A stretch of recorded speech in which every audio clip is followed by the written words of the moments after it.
I'm Mark Holyoak. Governor Brian Schweitzer says before Smurfit Stone can go forward with its sale of Frenchtown Mill to Ralston Investments, it must provide details of possible environmental contamination on that site.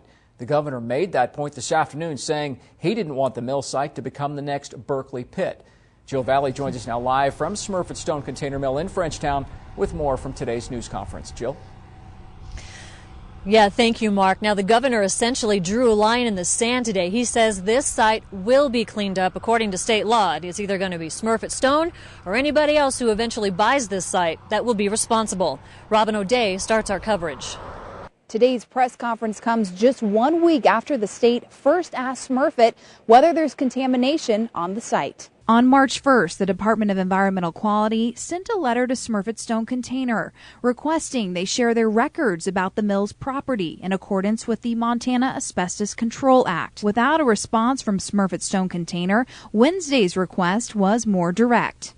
This will not become a new Berkeley pit. This is a facility that will be completely cleaned up before Smurfit Stone Container leaves Montana. To show he meant business, the governor brandished a soil extracting device symbolizing his commitment the site should and will be cleaned up for future generations.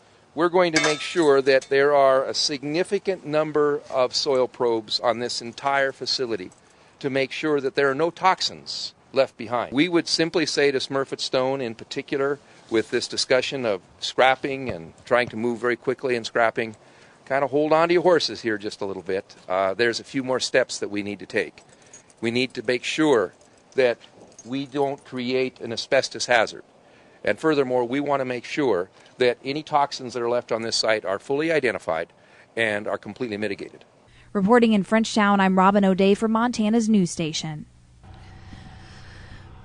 All right, Robin, thank you. Now, local government leaders say they welcome Governor Schweitzer's tough stance pressing Smurfit Stone for a full accounting of the environmental situation out at this mill site. County commissioners and Mayor John Engen joined Schweitzer during his afternoon news conference. They're applauding his call for better environmental records about the mill site.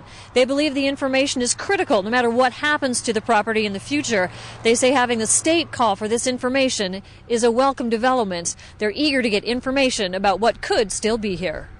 That we have a very good plan, and we recognize. Well, we're very grateful. The governor came over and he's taken the stand he's taken. You know, I think we've got a viable mill here, and it'd be a shame to have it scrapped, and especially if we don't hold Smurfit to cleaning it up. I mean, that would be a complete environmental disaster. So we're very glad he came over. He cares about it deeply, obviously. So hopefully, some good things will start to happen. The governor is the right person with the right regulatory jurisdiction to make something happen out here, and his statement today, the fact that he came here today, the fact that he's drawing this line and saying, look, we need to know what's on the ground out here, and frankly, we could avoid some of that by just putting folks back to work. Yeah, now both men are still holding out hope that someday this mill can end up creating more jobs for the Missoula and Frenchtown regions. Back when the mill first closed, the governor said there wasn't anything he could do about that, but today's development means that he is at least trying to find the best possible scenario for this site. Keep it on KPAX for the latest developments. Reporting live out at the Smurfit Mill, I'm Jill Valley for Montana's News.